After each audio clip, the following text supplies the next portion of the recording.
बिस्मिल्लाहिर्रहमानिर्रहीम। 9th class conceptual short questions chapter number 6। आज हमारी डिस्कशन चैप्टर नंबर 6 के कंसेप्चुअल शॉर्ट क्वेश्चंस के ऊपर है।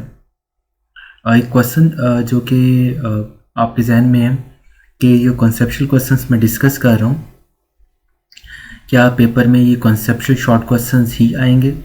ऐसा नहीं है। असल में इस दफ़ा लाहौर बोर्ड के अंदर 30% पेपर कंसेप्चुअल शॉर्ट क्वेश्चंस के ऊपर भी है, यानी कंसेप्चुअल पेपर भी आएगा। उसमें शॉर्ट क्वेश्चंस में ये क्वेश्चंस जो मैं डिस्कस कर रहा हूँ ये इम्पॉर्टेंट क्वेश्चंस हैं जो कि हर चैप्टर में से बनते हैं, और इनके आंसर्स, इनके रिकमेंडेड आंसर मैं आपके साथ शेयर कर रहा हूँ। होपफुली आपको इसमें से इंशाल्लाह कुछ क्वेश्चंस लाजमी आएंगे हर चैप्टर में से। आगे मूव करते हैं। ये first time in Lahore board introduce करवाए जा रहे हैं, और इससे पहले भी ये रैंडमली एक का दुक्का आते थे, लेकिन इस दफ़ा इसको स्पेशली इंट्रोड्यूस करवाया जा रहा है। क्वेश्चंस की तरफ मूव करते हैं। First question, how biogas is prepared from biomass. Biogas किस तरह से प्रिपेयर की जाती है? बायोमास के ज़रिए। एक फिगर है जिसमें कुछ बायोगैस के हवाले से बताया गया, उसकी कलेक्शन के हवाले से वो कैसे बनाई जाती है, क्या प्रोसीजर होता है इसका।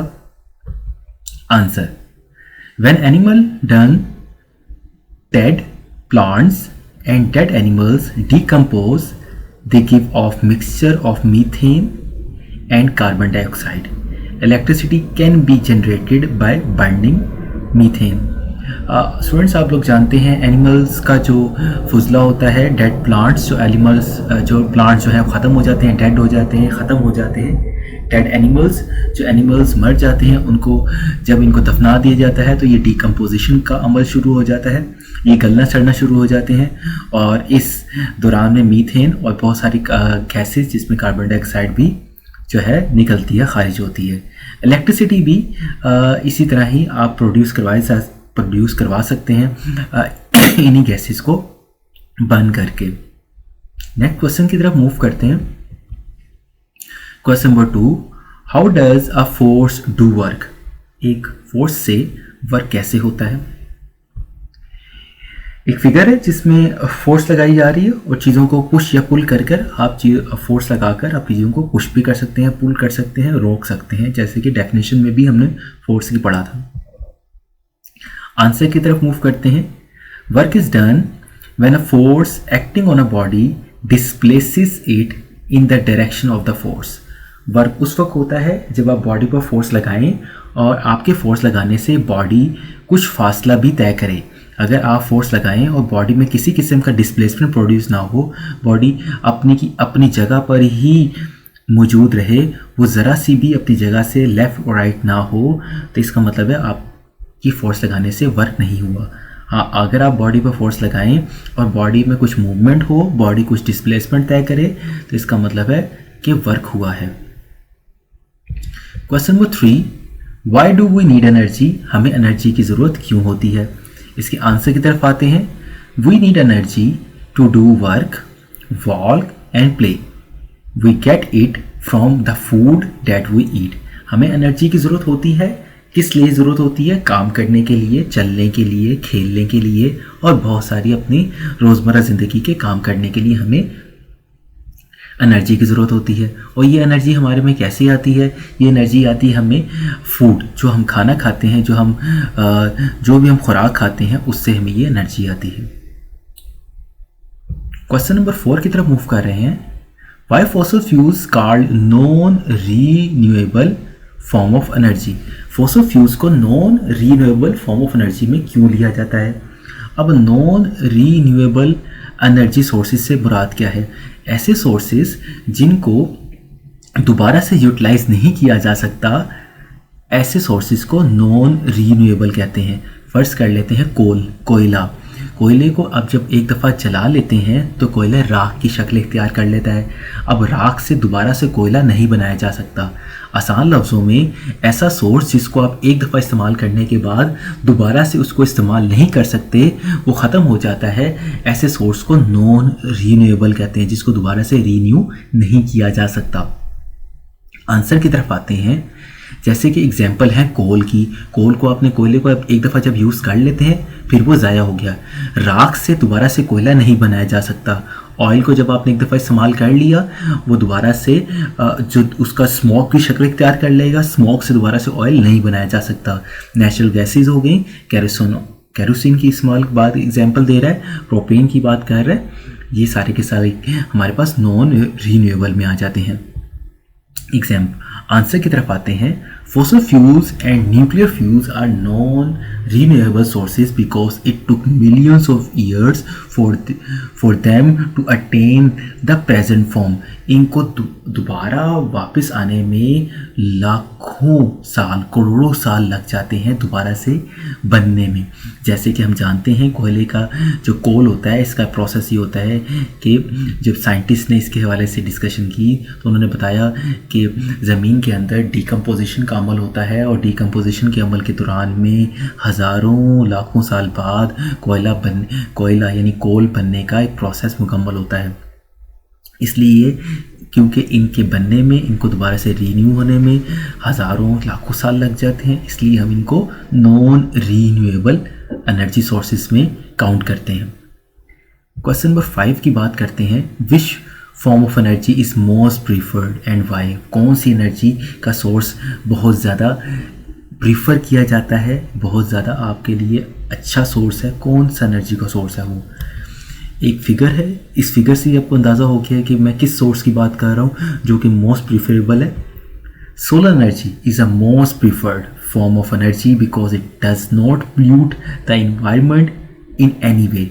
सोलर एनर्जी सबसे अच्छा जो है सोर्स है जिसको आप इस्तेमाल कर सकते हैं, क्योंकि ये आपकी इन्वायरमेंट को आलूदा नहीं करता, पोल्यूट नहीं करता। इसके अलावा जो सोर्सेज हैं, जैसे कि कोयले के ज़रिए इलेक्ट्रिसिटी बनाई जा रही है, लेकिन कोल से निकलने वाला जो स्मोक है वो आपकी इन्वायरमेंट को पोल्यूट कर रहा है।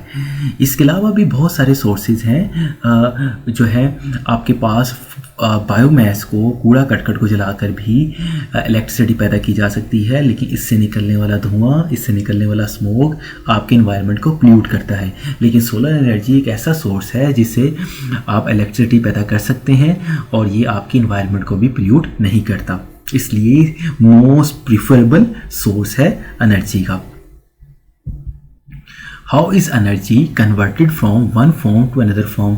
ये हमारे पास क्वेश्चन नंबर 6 है। एनर्जी को एक फॉर्म से दूसरी फॉर्म में कैसे कन्वर्ट किया जा सकता है? जैसे कि फिगर में भी बताया गया है एनर्जी कन्वर्जेंस का, इससे भी आप देख सकते हैं कैसे एनर्जी एक फॉर्म से दूसरी फॉर्म में कन्वर्ट होती है। Energy can not be destroyed, however it can be converted from one form to another form.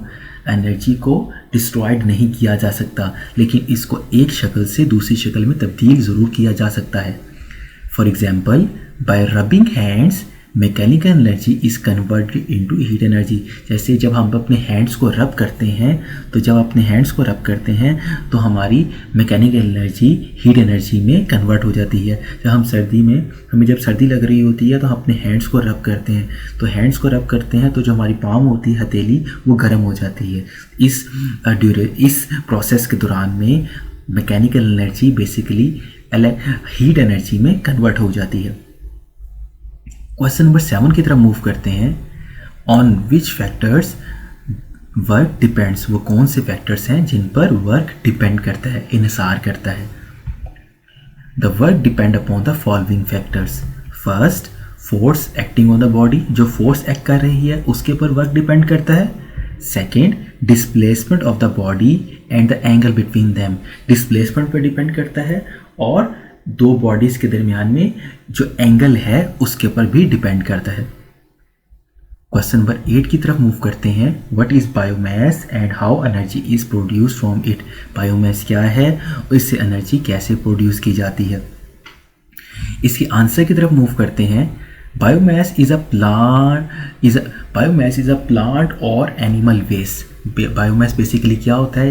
ये एनिमल का या प्लांट्स का वेस्ट मटेरियल होता है। That can be burned as fuel, जिसको बर्न किया जा सकता है फ्यूल के तौर पर। Other forms of biomass are garbage, इसमें गार्बेज भी आता है, गार्बेज से मुराद कूड़ा करकट, from waste, surgicals and other plants, और बहुत सारी और चीज़ें आ जाती हैं। क्वेश्चन नंबर 9 की तरफ मूव करते हैं।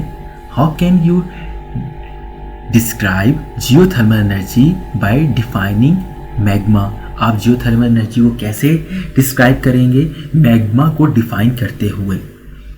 आंसर की तरफ मूव करते हैं। इसमें जियोथर्मल एनर्जी के हवाले से एक पिक्चर है जिसको एक्सप्लेन करने की कोशिश की गई है। आंसर की तरफ मूव करते हैं। The hot molten part deep in the earth is called magma, जो अर्थ की इंटरनल कोर के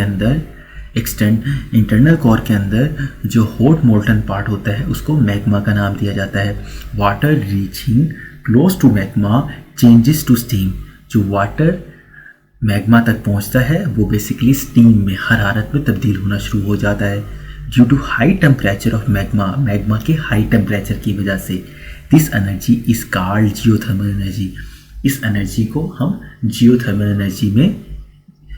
एनर्जी की सूरत में जानते हैं। ये बेसिक क्वेश्चन था, बड़ा इंपॉर्टेंट क्वेश्चन है, इसके बारे में पूछा जा सकता है।